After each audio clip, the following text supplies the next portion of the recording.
आपको कोई प्रॉब्लम तो नहीं मिस? तुम तो अभी आके ओनर हो गए हो।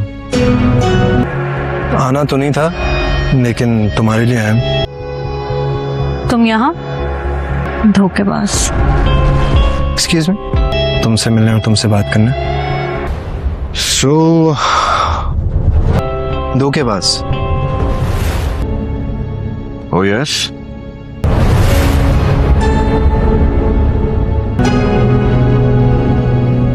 समीर अपनी माँ की बहुत मिन्नतें करेगा कि मैरी किसी न किसी तरह किंजा से शादी करवा दो, मेरी बचपन की मोहब्बत है वो। समीर की माँ इसे साफ साफ कहेगी कि तुम्हारे करतूतों की वजह से किंजा तुमसे शादी पता नहीं करना भी चाहती है या नहीं। तो समीर इसे कहेगा कि मैं उससे बात कर चुका हूँ, वो शादी करना चाहती है, आप उनके घर प्लीज दोबारा जाए। समीर की माँ वहाँ जाके कहेगी कि समीर के बाप की आखिरी ख्वाहिश थी कि वो किंजा को अपनी बहू बनाए और मैं चाहती हूँ कि उसके आखिरी ख्वाहिश पूरी की जाए और मैं आपसे किंजा का हाथ मांगने आई हूँ। ये सुनकर उसामा की माँ बाप दोनों बहुत ही पिघल जाएंगे और वो फौरन ही रिश्ते के लिए हाँ कर देंगे। उधर मिनाल को अब खुलकर असलियत पता चल चुकी है कि समीर ने सिर्फ और सिर्फ पैसों के लिए ही इससे शादी की थी। और उधर देखना दिलचस्प होगा कि दानियाल और उसामा का आमना सामना होता है, जिसके बाद वो इन दोनों की आगे कैसे बनती है, ये देखना इंतहाई दिलचस्प होगा।